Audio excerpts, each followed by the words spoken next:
ನಾನಿವತ್ತು ಸ್ಪೆಷಲ್ ಮಂಡ್ಯ ಮುದ್ದೆ ಉಪ್ಸಾರು ಮಾಡ್ತಾ ಇದ್ದೀನಿ. ಅದು ತೊಗರಿ ಕಾಳಲ್ಲಿ. ಹಸಿ ತೊಗರಿ ಕಾಳು ಭಾರಿ ರುಚಿ ಇರುತ್ತೆ. ಒಂದು ಟ್ರಿಪ್ ಮಾಡಿದ್ರೆ 2-3 ಸಲಕ್ಕೆ ಆಗ್ಬಿಡುತ್ತೆ. ಇದು ಸ್ಟೋರ್ ಮಾಡ್ಕೋಬೋದು ಚೆನ್ನಾಗಿ. ಈಚೆನೂ ಇಟ್ಕೋಬೋದು, ಫ್ರಿಜ್ಜಲ್ಲಿ ಇಟ್ಕೋತೀನಿ, 1 ವಾರ ಇಟ್ಕೋಬೋದು, ಅಳಿಸೋದಿಲ್ಲ. ನೀರು ಹಾಕ್ತಾ ಇದ್ದೀನಿ. ಇದು ಮುಳುಗಷ್ಟು ಹಾಕಿದ್ರೆ ಸಾಕು. ನೋಡಿ, ನಾನೊಂದು ಅರ್ಧ kg ತೊಗರಿ ಕಾಳು ತೊಗೊಂಡಿದ್ದೀನಿ. ಅದಕ್ಕೆ ಸ್ವಲ್ಪ ಉಪ್ಪು ಹಾಕ್ತಾ ಇದ್ದೀನಿ. ಸ್ವಲ್ಪ ಬೇಯಬೇಕಾದ್ರೆ ಉಪ್ಪು ಹಾಕಿದ್ರೆ ರುಚಿ ಜಾಸ್ತಿ ಚೆನ್ನಾಗಿ ಹಿಡಿಯುತ್ತೆ. ಸ್ವಲ್ಪ ರುಚಿಗೆ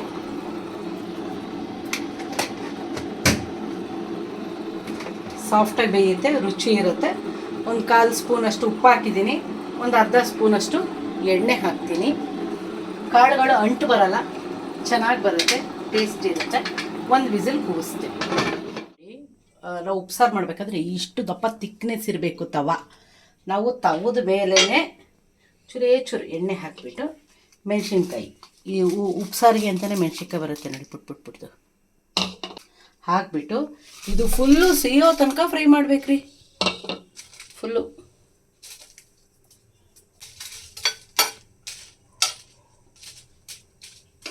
ಉಪ್ಸಾರಿಗೆ ಇಟ್ಕೊಂಡಿದ್ದೀನಿ. ಆದರೆ ಇದು ಯಾವುದೂ ಬಿಸಿ ಮಾಡೋಂಗಿಲ್ಲ, ಫ್ರೈ ಮಾಡೋಂಗಿಲ್ಲ. ಇದು ಎಷ್ಟು ನಾವು ಇದು ಫುಲ್ ಬ್ಲ್ಯಾಕ್ ಕಲರ್ ಆಗುತ್ತೆ. ಈ ಬ್ಲ್ಯಾಕ್ ಕಲರ್ ಆದಮೇಲೆ 1-2 ನಿಮಿಷ ಇದನ್ನು ಸುಮ್ಮನೆ ತವದ ಮೇಲೆ ಬಿಟ್ಬಿಟ್ಟು ಆಮೇಲೆ ಸ್ವಲ್ಪ ತಣ್ಣಗಾದ್ಮೇಲೆ ಮಿಕ್ಸಿಗೆ ಹಾಕ್ಕೊಳ್ಳೋದು. ಉಪ್ಸಾರಿಗೆ ಇದಕ್ಕೆ ಸ್ವಲ್ಪ ಉಪ್ಪೊಂದು ಹಾಕ್ಕೋಬೇಕು. ಇದನ್ನೆಲ್ಲ ರೆಡಿ ಇದೆ. ಬೆಳ್ಳುಳ್ಳಿ, ಕೊತ್ತಂಬರಿ ಸೊಪ್ಪು, ಹುಣಸೆಹಣ್ಣು, ಜೀರಿಗೆ, ಮೆಣಸಿನ್ಕಾಯಿ ಹುರಿತಾ ಇದ್ದೀನಿ. ಆಮೇಲೆ ಒಂಚೂರು ಉಪ್ಪು ಹಾಕ್ಬಿಟ್ಟು ರುಚಿಗೆ ಮಿಕ್ಸಿ ಮಾಡ್ಕೋಬೇಕು.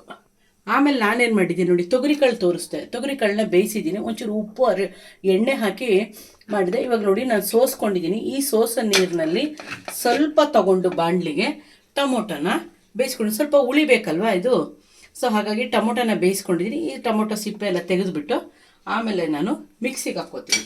ಹೇಳ್ತೀನಿ ನೀಟಾಗಿ. ನೋಡಿ ಕಲರ್ ಚೇಂಜ್ ಆಗ್ತಾಯಿದೆ. ನೋಡಿ ಈ ಥರ ಕಲರ್ ಬರಬೇಕು. ನೋಡಿ ಈ ಥರ ಕಲರು ಸೀತಾ ಇರಬೇಕು, ಫುಲ್ ಆಗಲಿ. ಪುನಃ ಆಫ್ ಮಾಡಿಬಿಡ್ತೀನಿ. ಇದು ಇನ್ನೂ ಒಂದು 2 ನಿಮಿಷ ಹಾಗೇ ಇದು ಬಿಸಿ ಕಡಿಮೆ ಆಗೋ ತನಕ ತವ ಬಿಡ್ತೀನಿ. ಇವಾಗ ನೋಡಿ ಇದೆಲ್ಲ ಹಾಕ್ಕೊಂಡಿದ್ದೀನಲ್ಲ, ಎಲ್ಲವೂ ಸುಮ್ಮನೆ ಇದ್ರ ಮೇಲೆ ಹಾಗೆ ಬಿಡ್ತೀನಿ. ಯಾಕಂದರೆ ಮಿಕ್ಸಿಗೆ ಹಾಕೋಕ್ಕೆ ಈಸಿ, ಚೆನ್ನಾಗೇ ನೈಸಾಗುತ್ತೆ. ಇಷ್ಟು ಹಾಕ್ಕೊಡ್ತೀನಿ. ಉಪ್ಪನ್ನ ಮಾತ್ರ ಮಿಕ್ಸಿಗೆ ಹಾಕ್ಕೋಬೇಕಾದ್ರೆ ಹಾಕ್ಕೊತೀನಿ.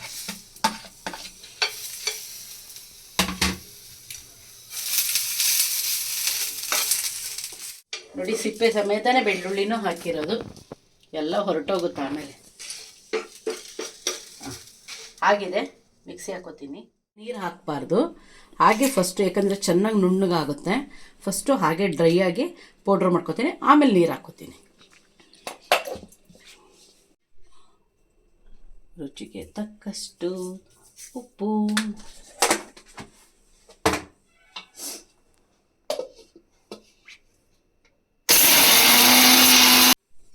ನೋಡಿ ಆಲ್ಮೋಸ್ಟ್ ಕರಿಯಾಗಿದೆ. ಇನ್ನೂ ಸ್ವಲ್ಪ ಇವಾಗ ನೀರು ಹಾಕ್ಕೋಬೋದು. ನೀರು ಹಾಕ್ಕೊಂಡು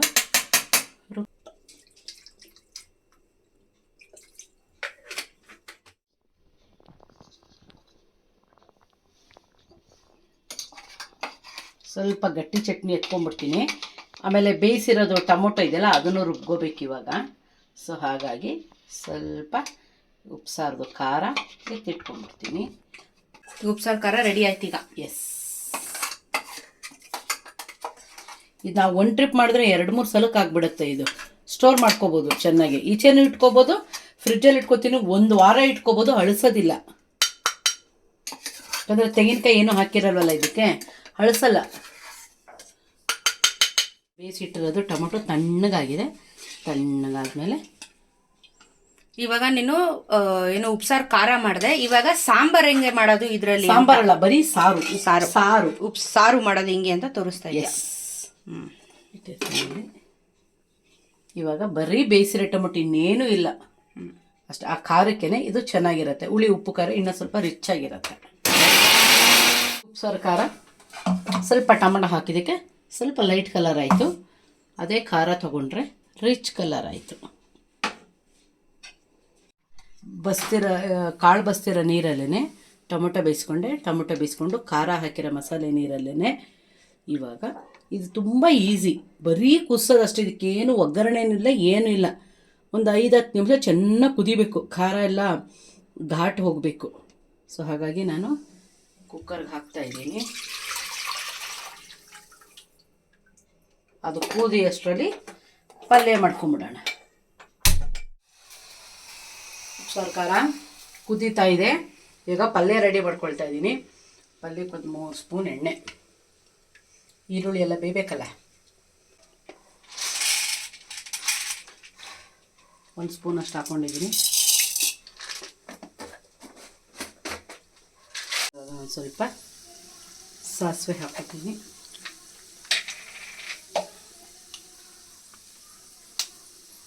ನೋಡಿ ಆಗಲೇ ಸಿಡಿತಾ ಇದೆ. ಬೇಗ ಆಗುತ್ತೆ ಸಾಸಿವೆ, ಲೇಟ್ ಆಗಲ್ಲ ಅವಾಗ. ಈರುಳ್ಳಿ, ಒಣಮೆಣಸಿನ್ಕಾಯಿ ಒಗ್ಗರಣೆ ಹಾಕೋತಾ ಇದ್ದೀನಿ.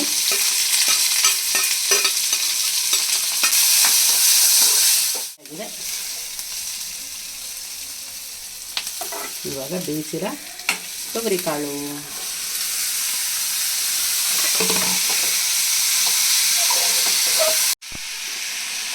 ಕಾಳಿಗೆ ನೋಡಿ ಎಲ್ಲ ಉಪ್ಪು ಎಲ್ಲ ಹಾಕ್ಕೊಂಡು ಫ್ರೈ ಆಗಿದೆ. ಕಾಳು ಕರೆಕ್ಟಾಗಿ ಉಪ್ಪು ತುಂಬಿದೆ. ಇವಾಗ ತೆಂಗಿನಕಾಯಿನೂ, ಕೊತ್ತಂಬರಿ ಸೊಪ್ಪು, ಕರಿಬೇವು ಮಿಕ್ಸ್ ಮಾಡ್ಕೊತೀನಿ. ಇನ್ನು ಎಕ್ಸ್ಟ್ರಾ ಟೇಸ್ಟ್ ಸಿಗುತ್ತೆ ಇವೆಲ್ಲ ಹಾಕಿದ್ರೆ.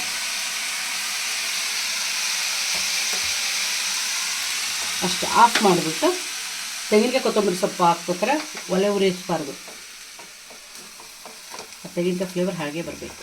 ಇಷ್ಟೇ ಮಾಡ್ತಾಯಿದ್ದೀನಿ. ಉಪ್ಸಾರು ಆಯಿತು ನೋಡಿ, ಸಾರಾಯಿತು, ಪಲ್ಯ ಆಯಿತು, ಗಟ್ಟಿ ಖಾರನೂ ಇಟ್ಕೊಂಡಿದ್ದೀನಿ.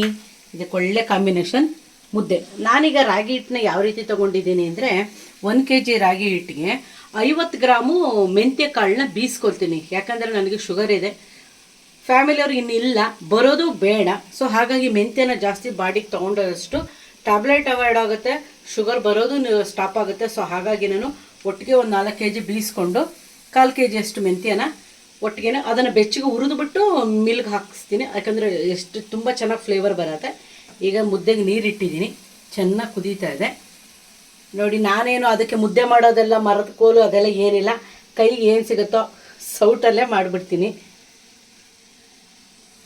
ಆ ಮೆಂತ್ಯ ಫ್ಲೇವರ್ ಕೂಡ ತುಂಬ ಗಮ್ಮಂತ ಇರುತ್ತೆ. ಬರೀ ರಾಗಿನೇ ಬೇಡ, ಬೋರ್ ಅನಿಸುತ್ತೆ. ನಮ್ಮನೇಲಿ ನಾವು ರೈಸು ಮಧ್ಯಾಹ್ನ ಸ್ಕಿಪ್ ಮಾಡೋದ್ರಿಂದ ಮುದ್ದೆ ಸ್ವಲ್ಪ ಜಾಸ್ತಿ ತಿಂತೀವಿ ನೋಡಿ. ಸಿಮ್ಮಲ್ಲಿ ಇಟ್ಕೊಂಡು ಸ್ವಲ್ಪ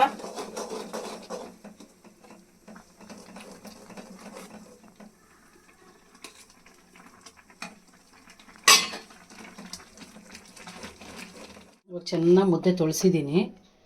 ಇವಾಗ ಉಂಡೆ ಕಟ್ಟೋದು. ನಾನು ಈ ಥರದಲ್ಲಿ ಒಂದು ಸ್ವಲ್ಪ ಎಣ್ಣೆ ಹಾಕೋತೀನಿ, ಅಂಟ್ಕೋಬಾರ್ದು ಅಂತ ಈ ಥರ ಮಾಡ್ಕೊಂಡ್ಬಿಟ್ಟು ಈಗ ಸೌರು ಬಿಟ್ಟು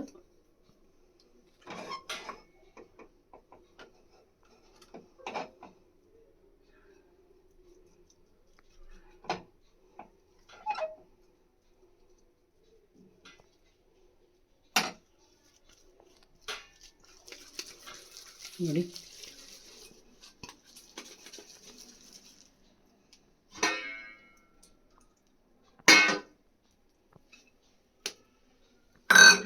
ಇದು ಇವತ್ತು ನಮ್ಮ ಮನೆಯ ಸ್ಪೆಷಲ್ ಮುದ್ದೆ, ಉಪ್ಸಾರು, ಪಲ್ಯ, ಉಪ್ಸಾರು ಖಾರ, ಒಂಚೂರು ತುಪ್ಪ ಹಾಕೊಂಡು ತಿಂತಾ ಇದ್ರೆ ಒನ್ ಮೋರ್ ಅಂತ ಹೇಳ್ಬೇಕು.